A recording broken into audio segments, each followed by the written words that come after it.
À la périphérie sud-ouest de l'Europe, les porteurs de marchandises mènent une lutte impitoyable pour survivre. Ici, les paquets importés à pied sont exonérés de droits de douane. Une situation que commerçants et contrebandiers exploitent sans scrupule. Bien sûr que ça m'épuise, mais je regarde toujours de l'avant parce que je dois nourrir ma famille. Il y a aussi des jeunes de 14-15 ans qui font ce travail. Moi, je ne laisserai jamais mes enfants faire ça.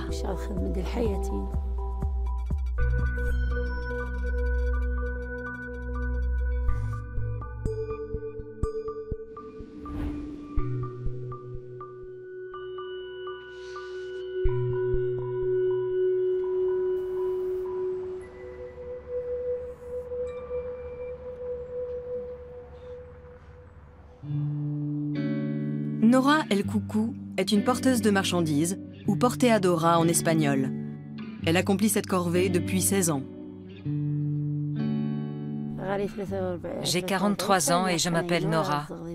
Je loue un appartement dans le barrio chino, j'ai 6 enfants et je suis veuve.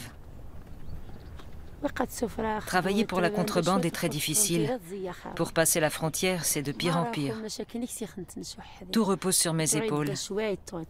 Quand mon mari était encore en vie, il m'aidait à payer le loyer. Il emmenait les enfants à l'école, il s'occupait de nous. Maintenant, je dois tout faire toute seule. Le ménage, la cuisine, les devoirs. Hier soir, j'ai dit en plaisantant à mes enfants que j'allais les abandonner. Ils ont tout de suite commencé à pleurer. Que voulez-vous que je fasse ? Je me bats pour survivre. Melilla est une enclave espagnole située sur la côte nord-africaine de la Méditerranée. C'est aussi un passage frontalier protégé par de hauts murs que les migrants tentent de franchir. Mais ce n'est pas la seule caractéristique de la ville autonome. L'économie de Melilla repose sur des avantages fiscaux attrayants et sur le trafic transfrontalier. La proximité avec le Maroc et le continent africain offre un vaste marché.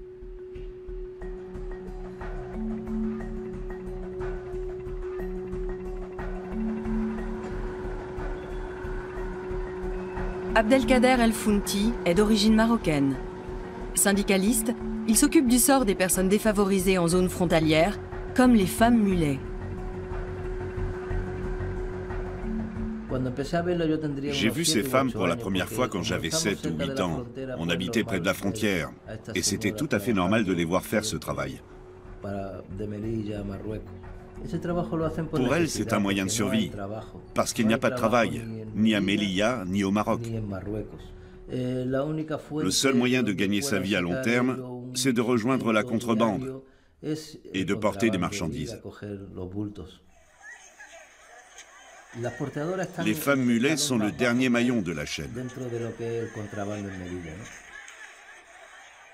Les contrebandiers gagnent des millions à la frontière. Et le gouvernement profite des taxes locales, comme l'IPSI. Les bénéfices générés sont importants, mais la redistribution n'est pas équitable. Les femmes qui portent les fardeaux sont celles qui gagnent le moins.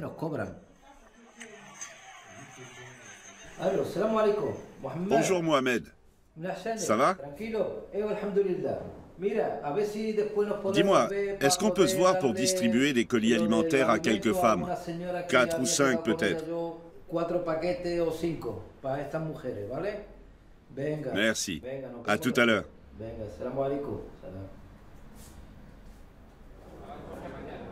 Tôt le matin, au poste frontière de Barrio Chino. Normalement, il est ouvert 3 heures par jour.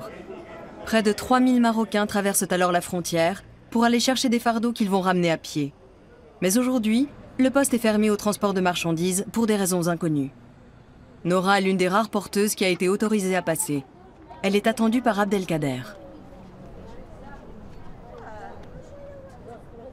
Je me lève à 3 heures du matin, je fais mes ablutions et ma prière, je réveille les enfants et je prépare les goûters pour l'école. Et puis je m'en vais. Je fais la queue à la frontière et si l'agent de police me connaît, il me laisse passer. Quand j'arrive à Melilla, je me mets dans la file d'attente avec les autres femmes. Normalement, on ne porte qu'un paquet, mais quand la Guardia Civile veut bien, je peux en prendre 2. Un sur le dos et un sur le skateboard. On est payé quand on remet le colis, si rien n'a été volé ni endommagé. Dans ce cas, je gagne 20 €.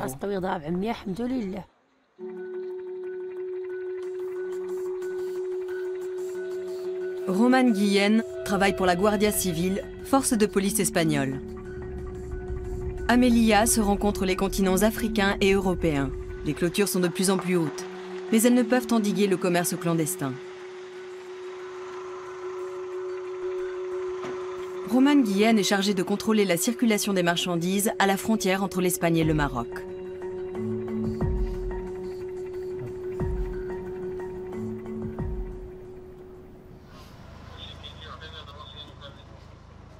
Voilà.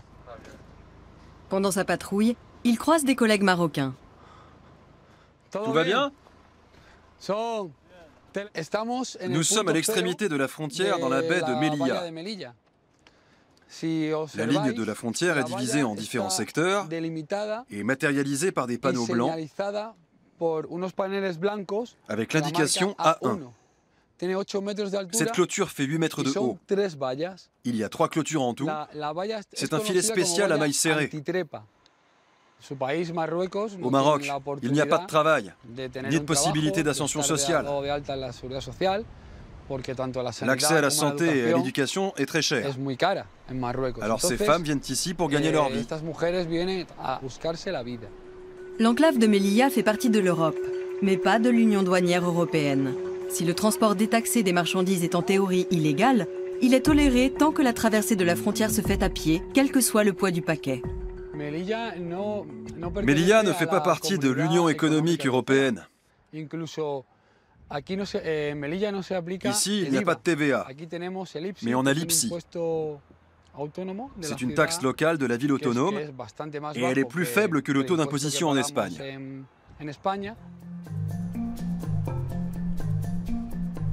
Pendant plusieurs siècles, Melilla a été une colonie espagnole sur le sol africain. Après l'indépendance du Maroc, la ville est restée espagnole, mais l'État marocain conteste toujours son statut. Aujourd'hui, la disparition de la contrebande à Melilla n'est peut-être plus qu'une question de temps. Le chiffre d'affaires généré par le commerce exonéré de droits de douane est estimé à 300 millions d'euros par an. Une grande partie de cet argent va directement dans les caisses de la ville autonome. Sur la promenade du front de mer, rien ne laisse deviner le trafic colossal qui se déroule à quelques pas.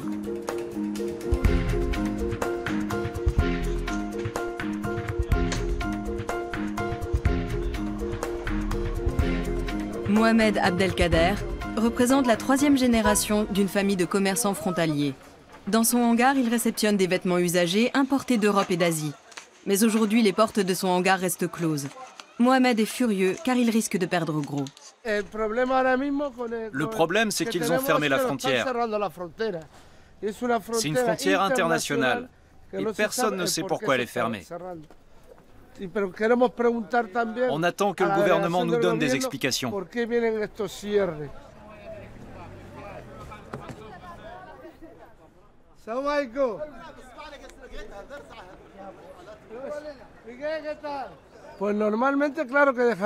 Bien sûr que ça rapporte beaucoup d'argent. Et la ville autonome de Melilla en profite aussi. Oui, je gagne bien ma vie et c'est normal. Mais le gouvernement empoche le triple. Plusieurs commerçants entreposent leurs marchandises dans ce hangar commun, financé par un prêt de la ville.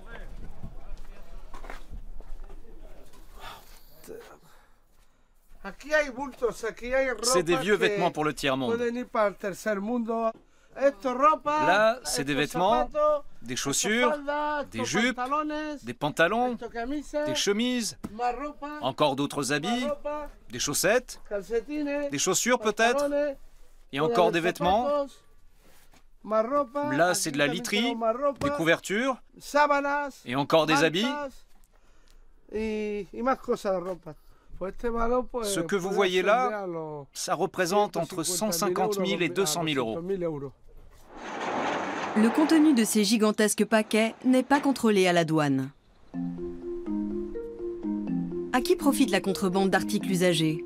Et comment justifier cette forme d'exploitation sur le sol européen, rendue possible par l'exonération de frais de douane? Abdelmalik El Barkani est le premier préfet musulman espagnol. Le travail des femmes mulets est pour lui une réalité intolérable. Le travail des portadoras a de nombreuses répercussions. C'est une corvée inhumaine, extrêmement pénible, qui entraîne toutes sortes de problèmes, surtout au niveau de la santé. J'y suis farouchement opposé. Ce n'est positif ni pour les porteuses, ni pour nous, ni pour le reste du monde. Le Maroc cherche à réduire les taxes sur les produits importés pour qu'ils soient moins chers.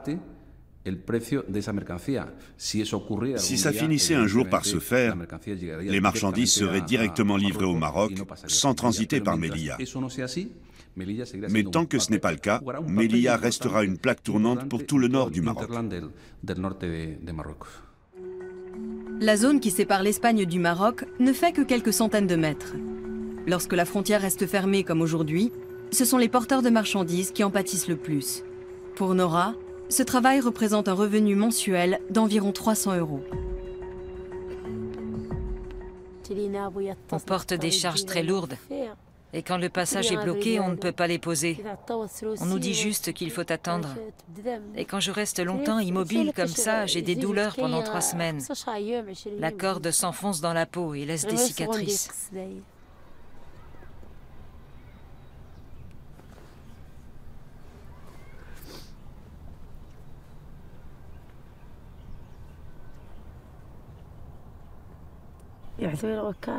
C'est trop tard pour moi. Je prie Dieu pour qu'il prenne soin de mes enfants.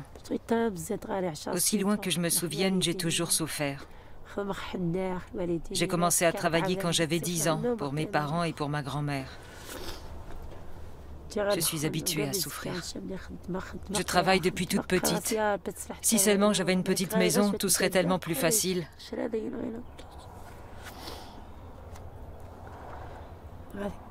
Le loyer me tue.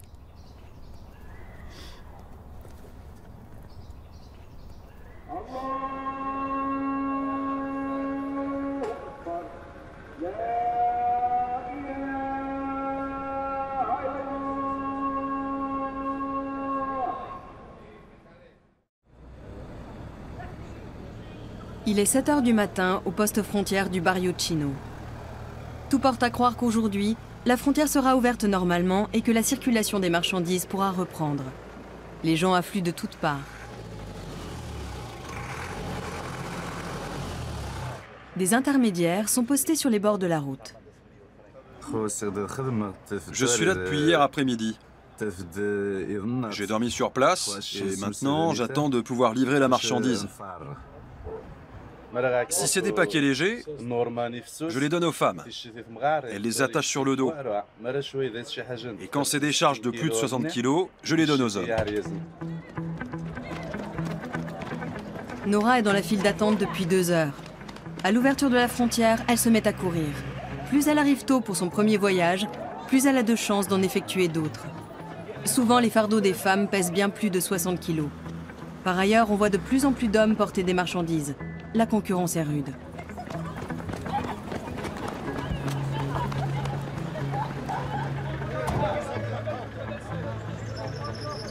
Abdelkader et Roman observent la situation, chacun de son point de vue.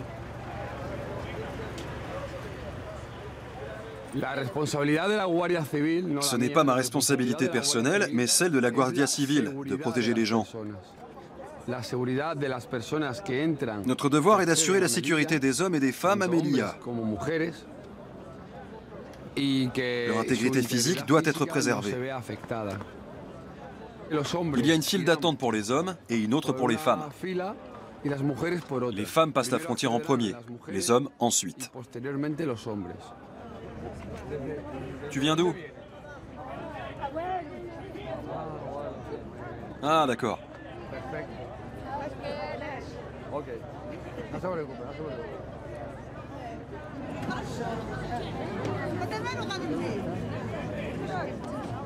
Abdelkader essaie de repérer Nora dans la foule.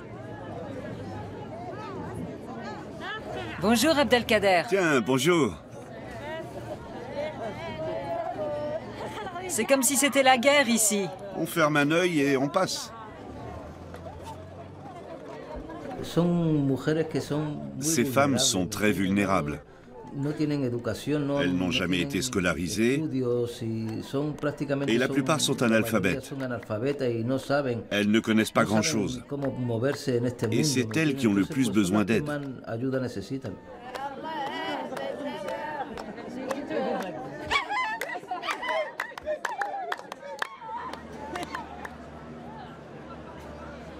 Pour monter la pente avec leur fardeau, les porteurs se fabriquent des skateboards.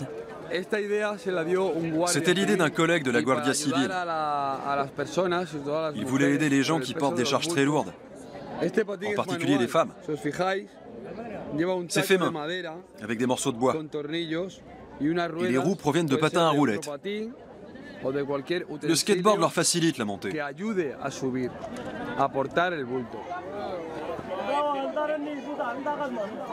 La distribution des marchandises commence.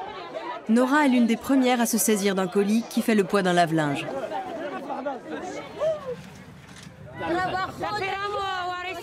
On attend que la Guardia Civile nous laisse passer.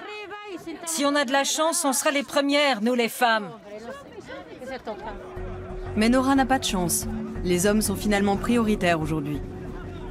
Les porteurs doivent rouler et traîner leur fardeau, tenir bon et se frayer un chemin dans la foule.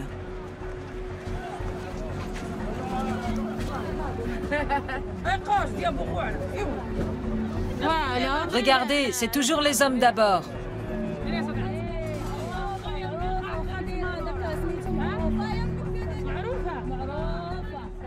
Depuis combien d'années?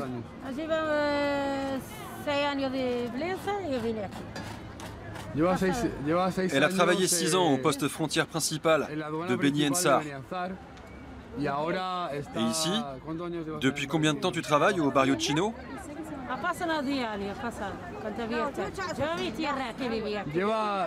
Ici, elle gagne sa vie dignement depuis 10 ans.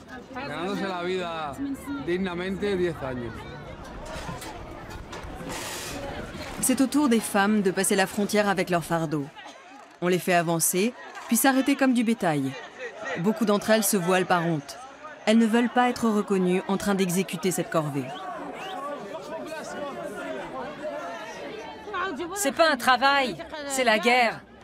Ça nous détruit.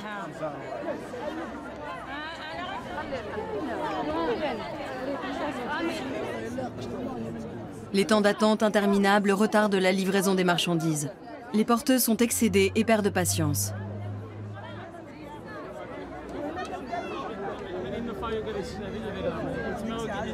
Mohamed est là, lui aussi. Il veut s'assurer qu'aujourd'hui, ses colis arrivent bien de l'autre côté de la frontière.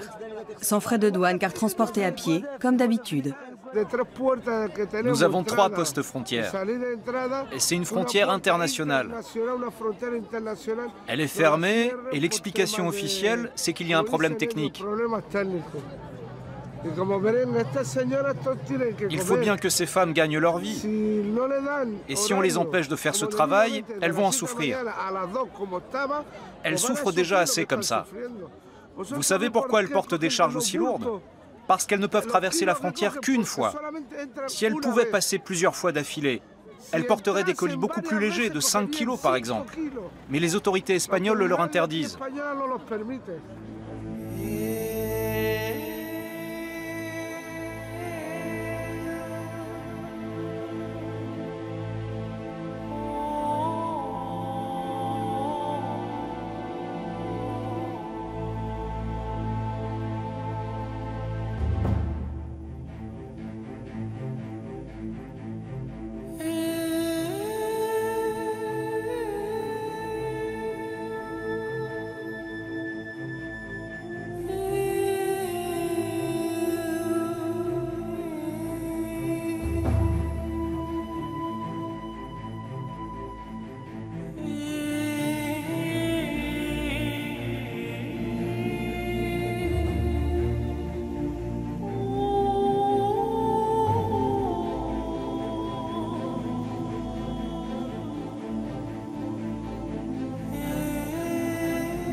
Aujourd'hui, les porteuses de marchandises ont de la chance.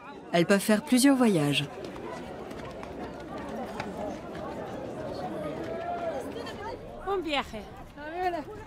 Encore un tour.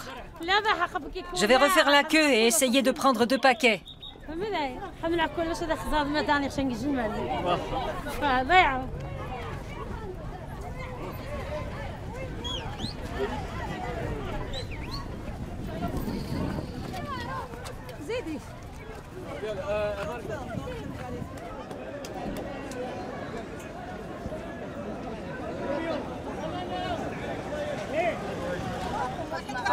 Parmi les porteurs, il y a des hommes aveugles et des femmes de 90 ans.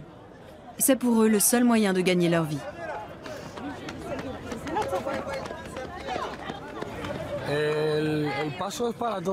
La frontière est accessible à tous, aux personnes handicapées aussi.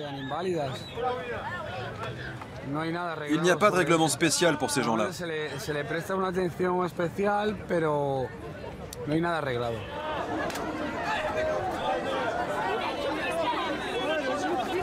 On annonce la fin des tournées et dans la foule, la tension monte.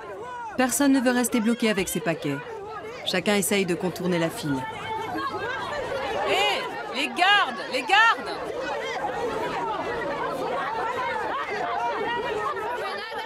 Il n'y a plus de travail.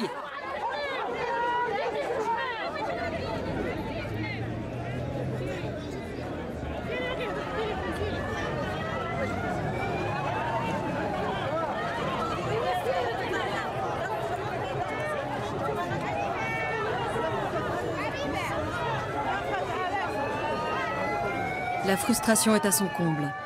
La frontière ferme dans quelques minutes et les paquets n'ont pas tous été distribués, loin de là. Une fois, j'ai eu un accident à la frontière. Une grue m'est tombée dessus et m'a blessée à la tête. J'étais allongée par terre et les gens croyaient que j'étais morte. Ils m'ont emmenée à l'hôpital le plus proche au Maroc, mais je n'ai pas été bien traitée là-bas. Et en plus, ça m'aurait coûté 3 000 €. Alors j'ai été prise en charge par l'organisation d'Abdelkader, à Melilla. J'ai été soignée gratuitement. Abdelkader m'a procuré des médicaments. Il m'a beaucoup aidée. Je lui serai toujours reconnaissante.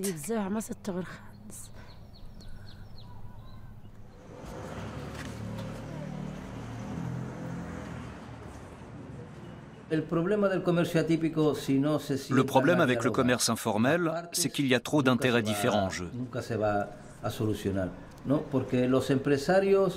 Les contrebandiers disent que la frontière devrait rester ouverte plus longtemps.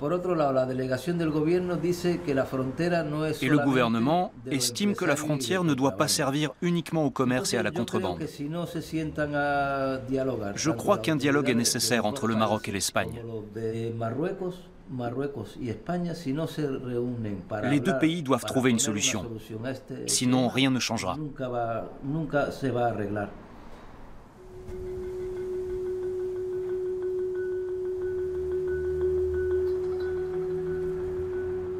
Le calme est revenu. La place est déserte, plus de fardeau à l'horizon.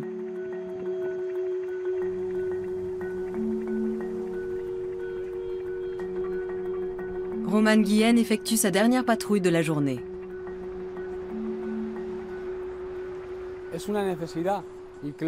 C'est à la fois une nécessité et une forme d'exploitation. Mais personne n'oblige ces hommes et ces femmes à faire ce travail.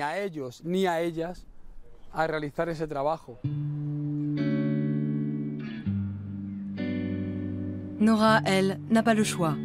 Pour nourrir ses enfants, elle doit passer tous les jours la frontière avec 300 kilos de marchandises et son mal de dos n'y change rien.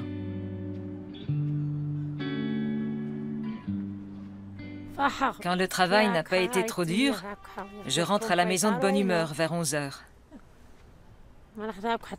Avec les 30 € que j'ai gagnés, je fais les courses, je rembourse une partie de mes dettes, je prépare à manger pour les enfants. Je suis heureuse d'être à la maison, tout simplement. Nora a toujours une photo de sa famille sur elle.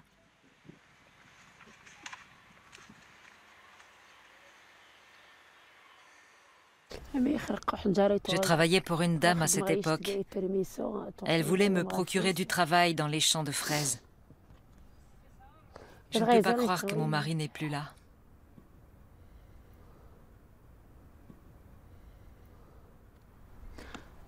Mais bon, je fais de mon mieux. Je dois être forte pour mes enfants. Même quand j'ai eu une journée difficile, je leur dis que je vais bien. Je leur mens.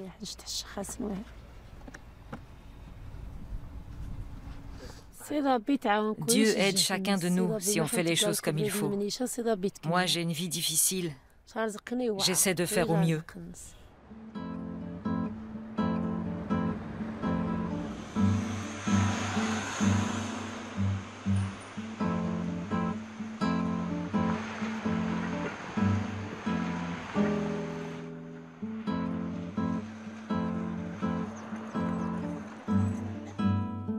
Aujourd'hui, Abdelkader a un rendez-vous à la mosquée.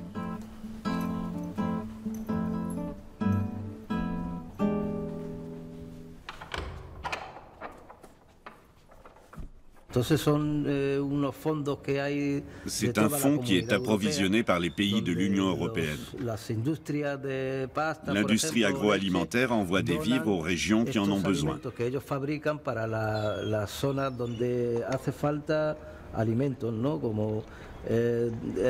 Comme on le sait, la crise a appauvri beaucoup de gens en Espagne. Et cette banque alimentaire a été créée pour les aider.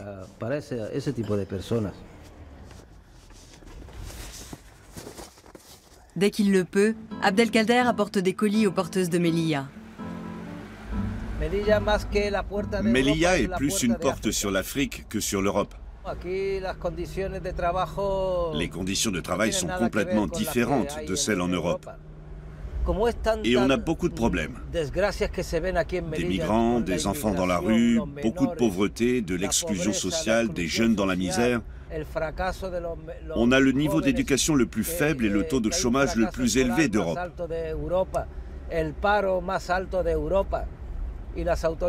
Les politiques ne font rien pour changer les choses. Je pense que tout ce qui les intéresse, c'est d'obtenir un maximum de subventions pour s'enrichir. Bonjour. Allez, venez avec moi. Où est la grande dame? Ils ne l'ont pas laissé passer la frontière. C'est le destin. Oui. Voilà pour vous. Pour beaucoup de porteuses, les colis alimentaires d'Abdelkader sont une aide indispensable. Je me sens mal parce que beaucoup de gens ont attendu pour rien et je n'ai pas assez de colis pour tout le monde. Je me sens mal, croyez-moi.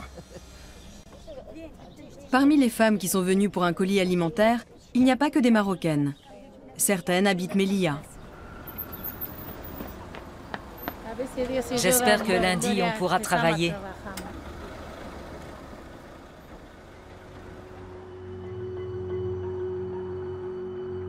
Nora ne sait pas si lundi, la frontière ouvrira ou non. Une chose est sûre, elle fera le pied de grue devant la clôture dès 5 h du matin. Les conditions de travail inhumaines à la périphérie de l'Europe ne semblent pas près de disparaître. Une exploitation inacceptable pour les uns, une question de survie pour les autres.